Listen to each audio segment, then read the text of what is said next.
దేవుని నామానికి మహిమ కలుగును గాక. మా ఛానల్ చూసిన ప్రతి ఒక్కరు మర్చిపోకుండా లైక్ చేయండి, షేర్ చేయండి, సబ్స్క్రైబ్ చేసుకోండి. అలాగే కింద ఉన్న బెల్ ఐకాన్ని క్లిక్ చేయండి. దేవుడు ముందు దీవించి ఆశీర్వదించును గాక. ఆమేన్. షలోమ్. మన ప్రభువైన రక్షకుడైన యేసుక్రీస్తు నామములో మీ అందరికీ కూడా శుభాలు తెలియజేస్తున్నాను. మీకు మేమందరూ కూడా ప్రతిరోజు కూడా ప్రార్థన చేస్తూ ఉన్నాను. మీరు చేసిన పట్టుబడుల కొరకు, మీరు చేస్తున్న మరి ప్రతి విషయంలో కూడా దేవుని యొక్క దైవజనులుగా నేను ప్రార్థన చేస్తూ ఉన్నాను. అలాగే నా కొరకు, నా కుటుంబ కొరకు, నా పరిచయ కొరకు కూడా మీరు అందరూ కూడా ప్రార్థన చేస్తూ ఉన్నారని నేను ప్రార్థిస్తూ ఉన్నాను, సంతోషిస్తూ ఉన్నాను. అయితే ఈ రోజు కొన్ని విషయాలు మనము నేర్చుకోబోతూ ఉన్నాం. నెహెమ్యా గ్రంథము 2వ అధ్యాయము 11వ వచనము నుండి 14వ వచనము వరకు కూడా మనము చదువుకొని ప్రభుని స్తుతించవలసిన వారు అందరిక. మీరు కూడా మీ యొక్క గ్రంథాలను తెలిసినట్లయితే మనము చదువుకొని ప్రభుని స్తుతించుకుందాం.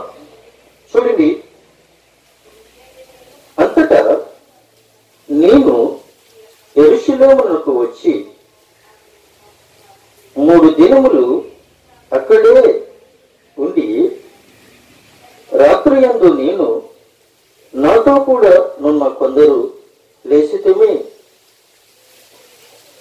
యెరూషలేమును గూర్చి దేవుడు నా హృదయమందు పుట్టించిన ఆలోచనను నేనెవరితో నేను చెప్పలేదు. మరియు నేను ఎక్కి ఉన్న పశువు తప్ప మరి పశువును నా యొద్ద ఉండలేదు.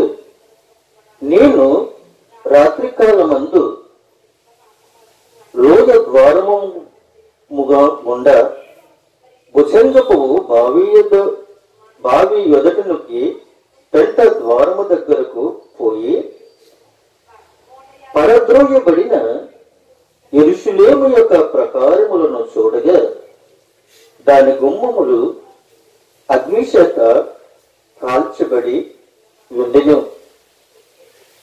తరువాత నేను బొక్కు గుమ్మమునకు వచ్చి రాజు కోనేటికి వెళ్ళితిని గాని నేను ఎక్కియున్న పశువు పోవుటకు ఎడము లేకపోయెను.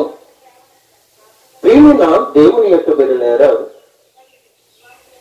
ఈ యొక్క నెహెమ్యా గ్రంథంలో నెహెమ్యా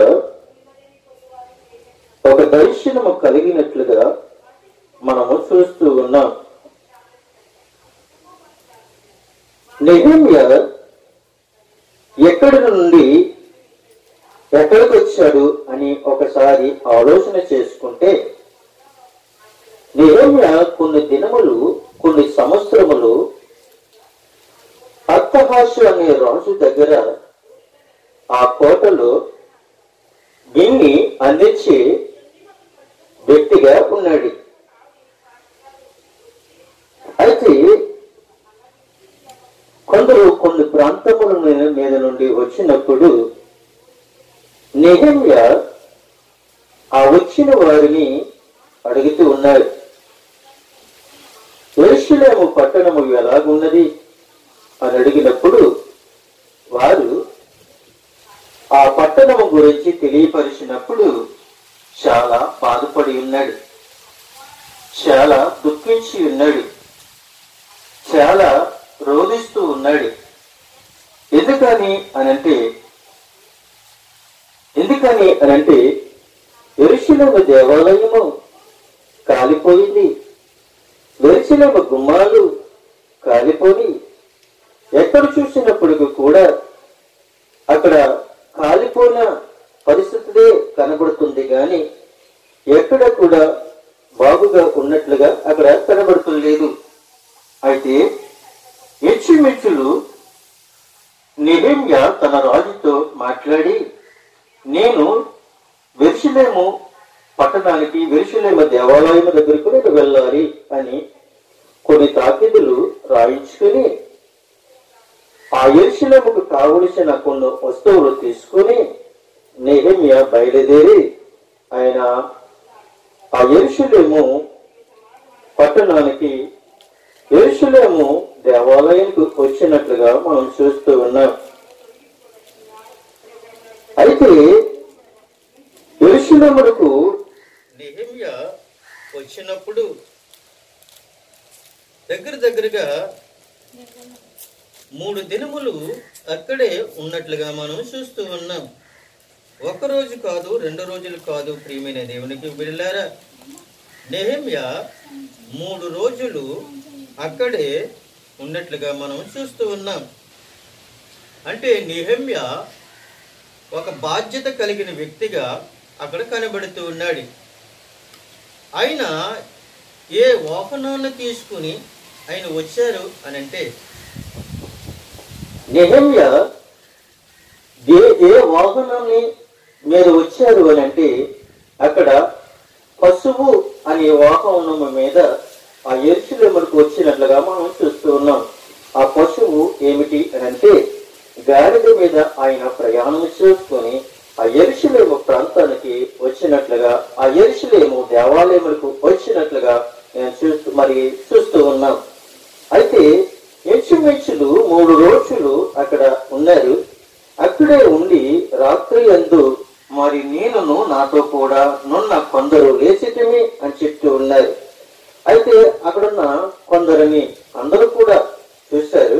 చూసినప్పటికీ కూడా యెరూషలేమును గూర్చి దేవుడు నా హృదయమందు పుట్టించిన ఆలోచన నేను ఎవరితోనూ చెప్పలేదు అని చెప్తూ ఉన్నాడు. అయితే నెహెమ్యాకు తన హృదయంలో పుట్టిన ఆలోచన ఎవరికి చెప్పలేదు. నిజమే ప్రియమైన దేవునికి బిడ్డలారా, మనం ఈ రోజుని మనము నేర్చుకుంటున్నాం. మనం నేర్చుకున్న విషయం ఏమిటి అంటే, నెహెమ్యాను చూసి మనము నేర్చుకోవాలి. ఎందుకనంటే 3 దినములు ఆ యెరూషలేము దేవాలయం దగ్గరగా ఉన్నట్లుగా మనం చూస్తూ ఉన్నాం. అలాగే మరి ఆ యెరూషలేము మరి దేవాలయం గూర్చి దేవుడు నెహెమ్యా హృదయంలో పుట్టినిచ్చిన ఆలోచన ఎవరితోనూ కూడా చెప్పలేదు ప్రియమైన దేవునికి బిడ్డలారా. అయితే నేను ఎక్కి ఉన్న పశువు తప్ప మరి ఏ పశువు కూడా నెహెమ్యా దగ్గర లేనట్లుగా మనం చూస్తున్నాం. ఆయన ప్రయాణం చేసి వచ్చిన ఆ పశువు తప్ప మరి ఏ ఒక్క పశువు అక్కడ లేదు. అయితే రాత్రికాల మందు నెహెమ్యా ఏం చేశాడు అంటే, దూరమగుండగా అనగా భుజంగపు బావి యొద్దకు వచ్చి ఆ పెంట ద్వారము దగ్గరకు పోయి పడదోయబడిన యెరూషలేము ప్రాకారములు చూడగా దాని గుమ్మములు అగ్ని చేత కాల్చబడి ఉండినట్లుగా నెహెమ్యా చూసి ఉన్నాడు. ప్రియమైన దేవుని యొక్క బిడ్డలారా, గాడిదను తీసుకుని యెరూషలేమునికి వెళ్ళినట్లుగా మనము లేఖనంలో చూస్తూ ఉన్నాం. అయితే ఈ రోజుని మనము దేవుని యొక్క మందిరానికి మనం ఎలాగెళ్ళాలి అని అంటే, నీతిమంతులుగాను, యథార్థవంతులుగాను, న్యాయవంతులుగాను, పాపము లేని వారుగాను జీవించేవారుగా మనము ఉండి దేవుని యొక్క మందిరానికి వెళ్ళి దేవుని యొక్క మందిరములో ఆరాధించేవారుగా మనం ఉండాలి. ఎందుకని అంటే, దేవుడు మన హృదయములో కొన్ని సంగతులను మనకి పుట్టిస్తాడు. ఒకరికొరకు ప్రార్థన చేయమని నీ హృదయాన్ని ప్రేరేపించవచ్చు. లేదంటే ఎవరైనా సమస్యలతో ఉన్నప్పుడు వారి కొరకు ప్రార్థన చేసే హృదయం నీకు పుట్టించవచ్చు. లేదంటే ఎవరికైనా స్వస్థత లేనప్పుడు స్వస్థత కొరకు మరి వారి కొరకు ప్రార్థన చేయటానికి నీ హృదయంలో ఒక భారాన్ని పుట్టించవచ్చు. అయితే ప్రియమైన దేవునికి బిడ్డలారా, ప్రతి ఒక్క హృదయంలోనూ కూడా దేవుడు ఒక్కొక్క భారాన్ని నీ హృదయంలో పుట్టిస్తాడు. అలాగే యెరూషలేము యొక్క దేవాలయం గూర్చి ఆ నెహెమ్యా హృదయములో ఏం పుట్టించాడు అని అంటే, ఆలోచన పుట్టించాడు. మంచి ఆలోచన పుట్టించాడు. ఆ ఆలోచన ఎవరికి కూడా చెప్పకుండా ఏం చేశాడు అని అంటే, ఆయన ఎవరితోనూ కూడా చెప్పకుండా ఉండి అతను ఎల్లునట్లుగా మనము చూస్తూ ఉన్నాం. ప్రియమైన దేవునికి బిడ్డలారా, ఇంకొక విషయం మనం చూసినట్లయితే నెహెమ్యా గ్రంథములోనే 4వ అధ్యాయములో 2వ వచనము నుండి 6వ వచనం వరకు మనం కూడా చూసినట్లయితే అక్కడ పరిశుద్ధాత్మ దేవుడు మనతో మాట్లాడుతూ ఉన్నాడు. చూడండి ప్రియమైన దేవునికి బిడ్డలారా, నెహెమ్యా గ్రంథము 4వ అధ్యాయము 2వ వచనము నుండి 6వ వచనము వరకు మనము ధ్యానించుకున్నట్లయితే అక్కడ మనకు కొన్ని విషయాలు వారికి తెలియపరుస్తూ ఉన్నాయి. ఏమని తెలియపరుస్తూ ఉన్నాయి అని అంటే, కొంతమంది వాళ్ళు ఏం చేస్తున్నారు అనంటే హేళన చేస్తూ ఉన్నారు. ఎలాగ హేళన చేస్తూ ఉన్నారో చూడండి. షామ్రోను దండువారి ఎదుటను తన స్నేహితుల ఎదుటను ఎట్లనను, దుర్బలులైన ఈ యూదులు ఏమి చేయుదురు? తమంతట తామే ఈ పని ముగింతురా? బలులు అర్పించి బలపరుచుకుందురా? ఒక దినమందే ముగింతురా? కాల్చబడిన చెత్త కుప్పలుగా పడిన ఈ రాళ్లను మరల బలమైనవిగా చేయుదురా? వారితో చూడండి ప్రియమైన దేవుని బిడ్డలారా, మరియు అమోయినుడైన టోబియా అతని యొద్ద నుండి ఉండి వారు కట్టించిన దానిపైకి ఒక నక్క ఎరిగినట్టయిన వారి రాతి గోడ పడిపోవునని మా దేవా ఆలోకించుము. మేము తిరస్కారము నొందిన వారము, వారి నింద వారి తల మీదకి వచ్చినట్లు చేసి వారు చెరపట్టబడిన వారై వారు నివసించు దేశములోనే వారును దోపునకు అప్పగించుము. వారు కట్టువారిని బట్టి నీ కోపము పుట్టించి ఉండిరి గనుక వారు దోషమును పరిహరింపకము. నీ ఎదుట వారి పాపములను తుడిసివేయము. అయినను పనిచేయుటకు జనులకు మనసు కలిగి ఉండెను గనుక మేము గోడను కట్టించుటమే. అది సగము ఎత్తుకు కట్టబడి ఉండెను. ఇక్కడ ప్రియమైన దేవుని యొక్క బిడ్డలారా, చాలా మంది కూడా కొంతమంది అక్కడ నెహెమ్యాను హేళన చేసినట్లుగా మనం చూస్తూ ఉన్నాం. ఏమని హేళన చేస్తూ ఉన్నారు అంటే, మీరు మరలా కట్టుదురా అని అడుగుతూ ఉన్నారు. ఈ పనిని మీరు ముగింపురా అని అడుగుతూ ఉన్నారు. అయితే ప్రియమైన దేవునికి బిడ్డలారా, జనులకు పని చేయటక మనసు కలిగి ఉండెను. అయితే సగము గోడను ఏం చేశారంటే ఎత్తుకు కట్టినట్లుగా మనము చూస్తూ ఉన్నాం. వాళ్ళు పని ప్రారంభించి కొంత ఎత్తుకు కట్టినట్లుగా మనము చూస్తూ ఉన్నాం. అయితే ప్రియమైన దేవునికి బిడ్డలారా, పరిశుద్ధాత్మ దేవుడు మరి ఒకసారి మనతో మాట్లాడుతూ ఉన్నాడు. ఆయన ఎలా మాట్లాడుతూ ఉన్నాడు అనంటే కీర్తనల గ్రంథము 103వ కీర్తన 3వ వచనములో ఆయన ఎలాగా మనకి తెలియపరుస్తూ ఉన్నాడు. ఆయన నీ దోషములన్నిటినీ క్షమించువాడు, నీ సంకటలన్నిటినీ కుదుర్చువాడు అని చెప్తూ ఉన్నాడు. అయితే ప్రియమైన దేవుని యొక్క బిడ్డలారా, ఆయన అంటున్నాడు, ఆయన నీ దోషములన్నిటినీ క్షమించేవాడు. అయితే మనల్ని కూడా ఆయన క్షమించగల దేవుడై ఉన్నాడు. ఎందుకనంటే ఒకప్పుడు మనం పాపంలో పుట్టి పాపంలో పెరుగుతూ పాపంలో జీవిస్తూ ఉన్నవారమే. అయితే ఆయన మనలను రక్షించి ఆయన రక్తము ద్వారా మనల్ని కడిగి మనల్ని పవిత్రులుగా చేసి ఆయన మనలందరికీ కూడా ఆయన ఒక రక్షకుడిగా ఆయన రక్షణ భాగ్యాన్ని మనకిచ్చి మనల్ని ఏం చేస్తూ ఉన్నాడు అని అంటే మనల్ని క్షమించి ఉన్నాడు. క్షమించిన దేవుడు మన ప్రభువైన యేసుక్రీస్తు. ఈ లోకంలో భార్య క్షమించకపోవచ్చు, భర్త క్షమించకపోవచ్చు, బిడ్డలు క్షమించకపోవచ్చు, తల్లిదండ్రులు క్షమించకపోవచ్చు, స్నేహితులు క్షమించకపోవచ్చు, రాజ్యం క్షమించకపోవచ్చు, అధికారులు క్షమించకపోవచ్చేమో గాని నా ప్రభువైన యేసుక్రీస్తు పరలోకం వీడి భూలోకానికి వచ్చి మనందరినీ కూడా ఆయన క్షమించి మనలందరినీ కూడా ఒక మార్గంలో నడిపించడానికి ఈ లోకానికి వచ్చి ఉన్నాడు. ఎందుకని అంటే చూడండి ప్రియమైన దేవునికి బిడ్డారా, పాపాత్మురాలైన స్త్రీని మనం జ్ఞాపకం చేసుకుంటూ ఉన్నాం. అయితే పాపాత్మురాలైన స్త్రీని దేవుడు ఏం చేస్తాడు అంటే క్షమించాడు. ఎందుకనంటే అక్కడున్న ప్రజలందరూ కూడా ఆ స్త్రీని రాళ్లతో కొట్టుకుంటూ ఏం చేశారు అంటే ఒక ప్రాంతానికి వస్తూ ఉన్నారు. ఒక ప్రాంతానికి వస్తూ ఉన్న సమయంలో ప్రభువైన యేసుక్రీస్తు ఆ మార్గంలో కూర్చున్నారు. అయితే ఆ యేసుక్రీస్తు యొద్దకు పరిగెత్తుకుని వచ్చినప్పుడు అక్కడ పడినట్లుగా మనం చూస్తూ ఉన్నాం. అయితే కొంతమంది అంటూ ఉన్నారు.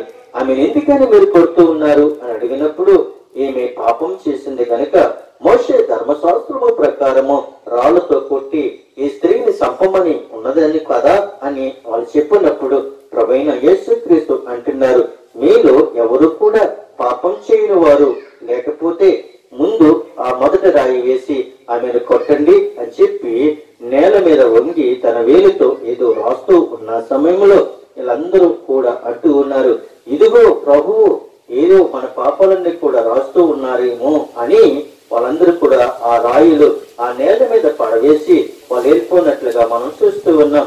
అయితే ప్రియమైన దేనికి బిడ్డలారా, ఆ పాపాత్మురాలైన స్త్రీని యేసుక్రీస్తు తన చెంతకు చేర్చి అడుగుతున్నాడు, అమ్మా ఎవరు కూడా నేను కొట్టలేదు కదా, ఎవరు కూడా నేను శిక్షించలేదు కదా అని చెప్పి అడిగినప్పుడు ఆమె అంటుంది, నన్ను ఎవరు కూడా శిక్షించలేదు ప్రభువా అని చెప్పినప్పుడు ప్రభువైన యేసుక్రీస్తు అంటున్నాడు, నేను కూడా నిన్ను శిక్షించను, ఇక్కడి నుంచి నీవు సమాధానగలదనవై ఎన్నటికీ కూడా నువ్వు పాపం చేయకుండా ఉండు అని చెప్పి ఆమెను క్షమించి ఆమెను పంపించినట్లుగా మనం చూస్తూ ఉన్నాం.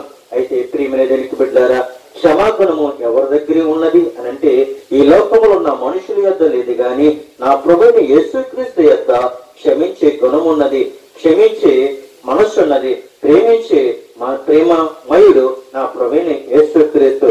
అయితే ప్రియమైన దేవునికి బిడ్డలారా, మరి ఒక విషయాన్ని మనం జ్ఞాపకం చేసుకున్నట్లయితే ఇద్దరు గుడ్డు వారిని దేవుడు ఏం చేశాడు అంటే వారిని పిలిచాడు, మీకు ఏం కావాలి అని వారిని అడిగారు. ఎందుకని అని అంటే ముందుగా ఆ గుడ్డి వారు పిలిచారు కానీ యేసుక్రీస్తు పిలవలేదు. యేసుక్రీస్తు ఒక మార్గము నుండి వెళుతూ ఉండగా ఇద్దరు గుడ్డి వారు కూడా యేసుక్రీస్తుని పిలుస్తున్నాడు, దావీదు కుమారుడా మమ్మల్ని కరుణించము అని చెప్తూ ఉన్నప్పుడు యేసుక్రీస్తు వారిని క్షమించాడు, వాళ్ళని కరుణించాడు, వాళ్ళని ముట్టాడు, వారికి చూపుని అనుగ్రహించి అన్నాడు. అయితే ప్రియమైన దేవుని బిడ్డలారా, ఆయన ఏం చేశాడు అంటే అతని మీద వారికి చూపు లేదు, అయితే వారు స్వస్థత కాపాడుకున్నారు, స్వస్థత పొందుకున్నారు. ఎందుకనంటే యేసుక్రీస్తు ఏం చేశాడు అనంటే వారికి చూపుని ఇచ్చినట్లుగా మనం చూస్తూ ఉన్నాం. ఈ రోజుని కళ్ళుండి చూడలేకపోతున్నాం, చెవులుండి వినలేకపోతూ ఉన్నాం, మా నోరుండి మాట్లాడలేకపోతున్నాం, చేతులుండి చప్పట్లు పట్టలేకపోతూ ఉన్నాం, కాళ్ళుండి పరుగులెత్తలేకపోతూ ఉన్నాం. అయినప్పటికీ కూడా యేసుక్రీస్తు మరి యొక్క అవకాశాన్ని దేవుడు నీకు అనుగ్రహించి ఉన్నాడు. సమస్త జనులారా నా యొద్దకు మీరు రండి, మీకు శ్రాంతిని కలుగజేస్తాను అని చెప్పిన దేవుడు ఇక్కడ ఈ రోజుని మనతో మాట్లాడుతూ ఉన్నాడు. అయితే మరి ఒక విషయాన్ని మనం జ్ఞాపకం చూసుకున్నట్లయితే 10 మంది కుష్ఠరోగుల్ని యేసుక్రీస్తు ప్రభు వారు స్వస్థత ఇచ్చి వాళ్ళని శుద్ధులు చేసి వాళ్ళని పంపించినప్పుడు వెళ్ళి ఆ 10 మందిలో మరి 9 చెదిరిపోయారు. అయితే ఒక్కడు మాత్రమే యేసు యొద్దకు వచ్చినట్లుగా మనం చూస్తూ ఉన్నాం. అవును, నిజమైన ప్రియమైన దేవుని బిడ్డలారా, ఈ రోజుల్లో 99% దేవుని యొక్క మందిరంలోనికి అనేకమైన ప్రజలు రావచ్చు. తూర్పు పరముడ ఉత్తర దక్షిణము నుండి అనేకమైన అన్యజనులు ప్రజలు దేవుని యొక్క మందిరంలోనికి రావచ్చు. నేను దేవుని కుమారుడు కదా, దేవుని కుమార్తెను కదా, దేవుడు నన్ను అంగీకరించాను, దేవుని సన్నిధిని ఆరాధించాను, దేవుణ్ణి మహిమపరిచాను కదని నువ్వు వేషధారులతో ప్రతి వారము కూడా నువ్వు బైబిల్ పట్టుకుని వచ్చి నువ్వు లోకములు కనబడటానికి నువ్వు అనేకమైన వ్యక్తులుగా కనబడుతూ ఉన్నావేమో, ఒకసారి ప్రభుతో నీతో మాట్లాడటానికి ఇష్టపడుతూ ఉన్నాడు. అయితే ప్రియమైన దేవునికి బిడ్డలారా, దేవుని మందిరానికి వచ్చిన వారు ఒక్కరే నీతిమంతులు గాని అందరూ కూడా నీతిమంతులు కారు అని చెప్తూ ఉన్నాడు. అంటే అందరూ కూడా దేవుడు అంటున్నాడు, అందరూ కూడా పాపం చేసి దేవుడి యొక్క అనుగ్రహం పొందలేకపోతూ ఉన్నారు అని చెప్తూ ఉన్నాడు. దేవుని యొక్క మందిరంలోకి వచ్చిన ప్రతి ఒక్కరు కూడా నీతిమంతులుగాను యథార్థవంతులుగాను న్యాయవంతులుగా ఉండాలని దేవుడు కోరుకుంటున్నాడు. దేవుని మందిరానికి వచ్చినప్పుడు ఎవరు కూడా పాపం చేయకూడదు అని దేవుడు కోరుకుంటూ ఉన్నాడు. దేవుని మందిరానికి వచ్చినప్పుడు యథార్థంగా మాట్లాడాలని దేవుడు కోరుకుంటున్నాడు. దేవునికి మందిరానికి వచ్చినప్పుడు మీరందరూ కూడా పవిత్రులుగా ఉండాలి అని దేవుడు కోరుకుంటూ ఉన్నాడు. చూడండి ప్రియమైన దేవునికి బిడ్డారా, మరొక విషయాన్ని మనం జ్ఞాపకం చేసుకున్నట్లయితే పరిశుద్ధాత్మ దేవుడు మనతో మాట్లాడుతూ ఉన్నాడు. చూడండి, అపొస్తలుల కార్యముల గ్రంథంలోనికి మనం వెళ్ళినట్లయితే అక్కడ మరి ఒక విషయాన్ని దేవుడు మనతో మాట్లాడుతూ ఉన్నాడు. అపొస్తలుల కార్యముల గ్రంథములో మరి 10వ అధ్యాయము మొదటి నుండి మనము చూసినట్లయితే కొన్ని విషయాలు దేవుడు అక్కడ మనతో మాట్లాడుతూ ఉన్నాడు. అపోస్తుల కార్యములు 10వ అధ్యాయము మొదటి నుండి మనం చదువుకుంటే అక్కడ ఒక విషయము మనకి తెలియపరుస్తూ ఉన్నాడు. ఇటాలీ పటాలబడిన పట్టణములో శతాధిపతి అయిన కొర్నేలు అని భక్తిపరుడప్పుడు కైసరులో ప్రజలకు బహు ధర్మము చేయుచు ఎల్లప్పుడూ దేవునికి ప్రార్థన చేయువాడు. నిజమే ప్రియమైన బిడ్డలారా, మరి ఇటాలీ పటాలమైన పట్టణంలో ఎవరున్నారు అని అంటే శతాధిపతి అయిన కొర్నేలు అక్కడ మనకు కనబడుతున్నాడు. ఈ శతాధిపతి అయిన కొర్నేలు ఏమై ఉన్నాడు అని అంటే అతడు భక్తిపరుడై ఉన్నాడు అని తెలియపరుస్తున్నాడు. భక్తి నీలో కనబడాలి అని చెప్తున్నాడు. నీతి నీలో కనబడాలి అని చెప్తున్నాడు. యథార్థత నీలో కనబడాలి అని దేవుడు మాట్లాడుతూ ఉన్నాడు. అతను భక్తిపరుడే కాదు, నిజంగా ప్రియమైన దేవునికి బిడ్డలారా, అతను భక్తిపరుడు.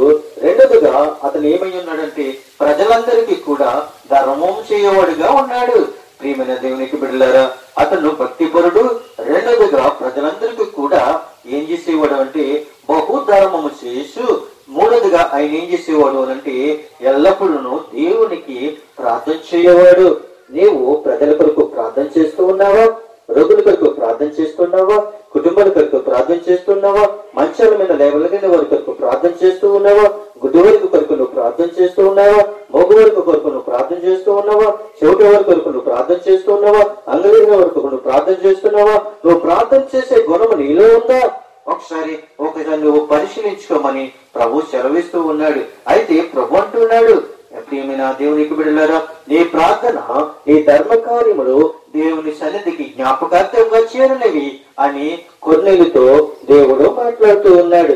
ప్రియమైన దేవుని బిడ్డలారా, దేవుడు నువ్వు చేసిన కార్యాలు, నువ్వు చేసిన ప్రార్థనలు, నువ్వు చేసిన ధర్మ కార్యాలు కూడా దేవునికి విజ్ఞాపనగా కనబడుతూ ఉన్నాయి అని ప్రభు సెలవిస్తూ ఉన్నాడు.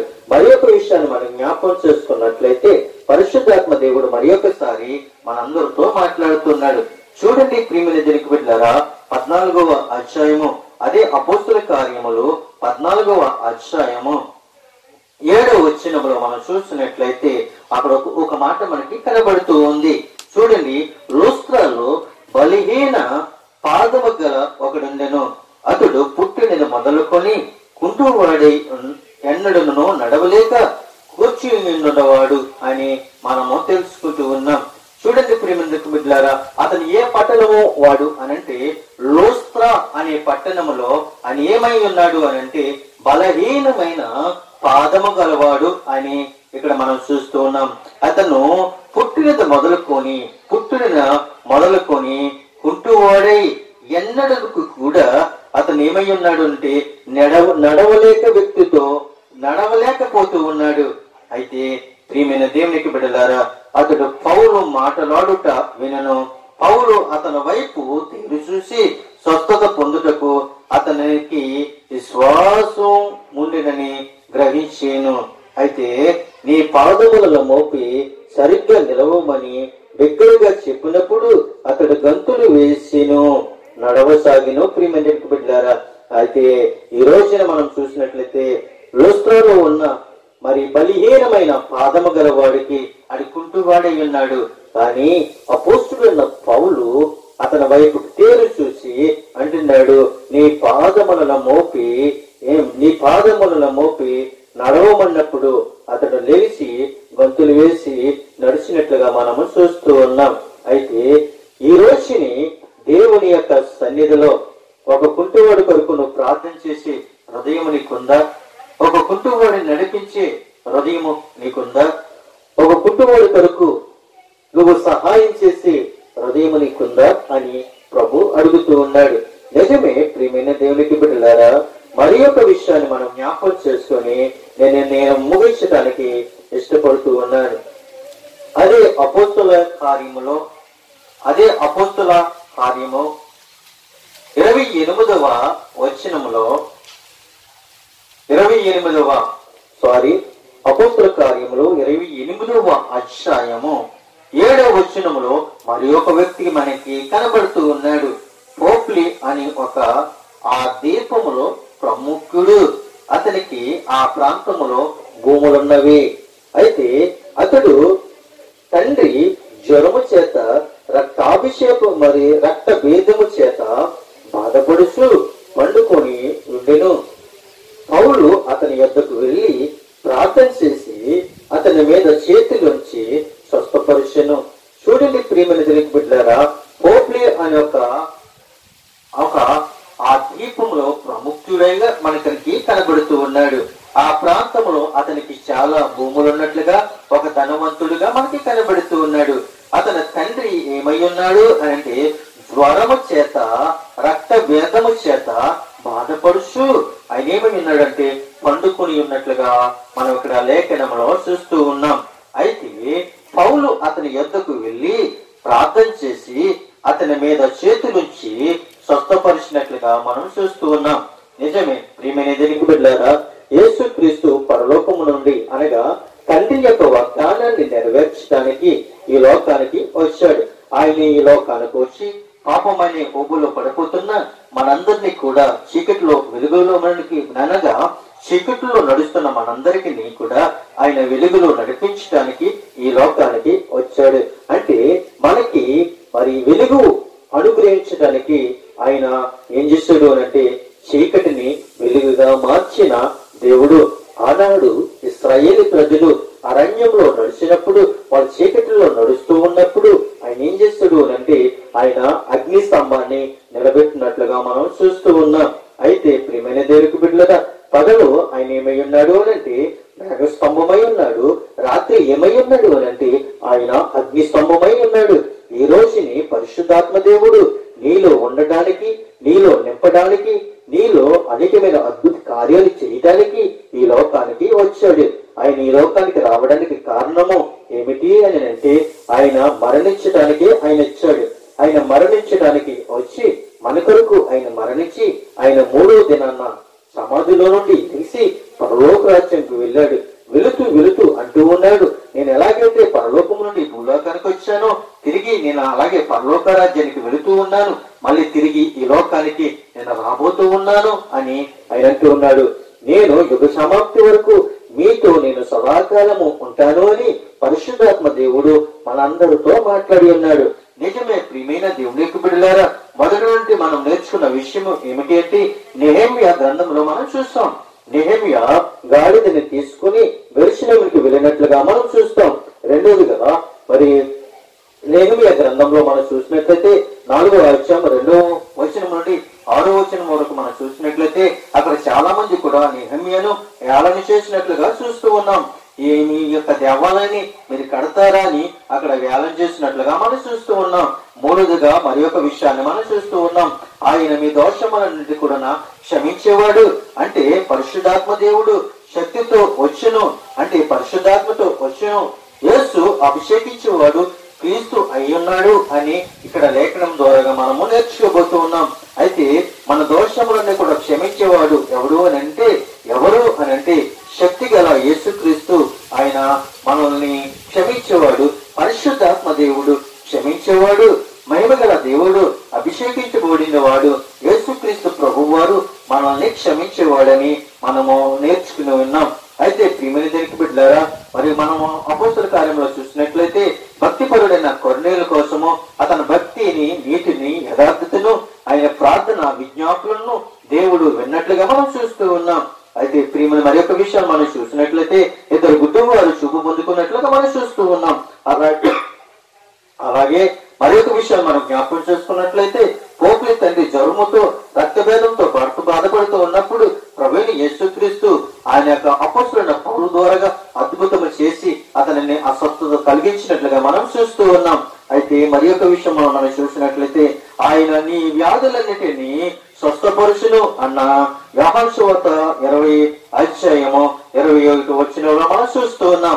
ప్రియమైన దేవునికి బిడ్డలారా, ఈ మాటలన్నీ కూడా మన జీవితాలలో అద్భుతాలు జరిగించే యేసుక్రీస్తు ఉన్నాడని మనమందరం కూడా ప్రభు సన్నిధులకు వచ్చి ప్రభుని ఆరాధించాలి.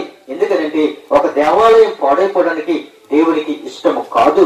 ఒక దేవాలయము ఆగిపోవటానికి దేవునికి ఇష్టము కాదు. అలాగే దేవుని మందిరంలోనికి మన పరుగు పరుగులను వచ్చి దేవుని యొక్క మందిరము ఎలాగుందో, దేవుని మందిరము ఏ రీతిగా ఉందో మనం తెలుసుకుని దేవుని యొక్క మందిరానికి మనం సహకరించేవారులుగా, ప్రార్థన చేసేవారులుగా, భక్తి పరులుగా, ఆదరించేవారులుగా, స్వస్థపరిచేవారులుగా, దేవునికి విన్నపాలు తెలియపరిచేవారులాగా ఉండాలి అని మీకు తెలియపరుస్తూ నా మాటలు నేను ముగిస్తూ ఉన్నాను. ఈ కొద్ది మాటలు దేవుడు దీవించి ఆశీర్వదించును గాక. ఆమేన్.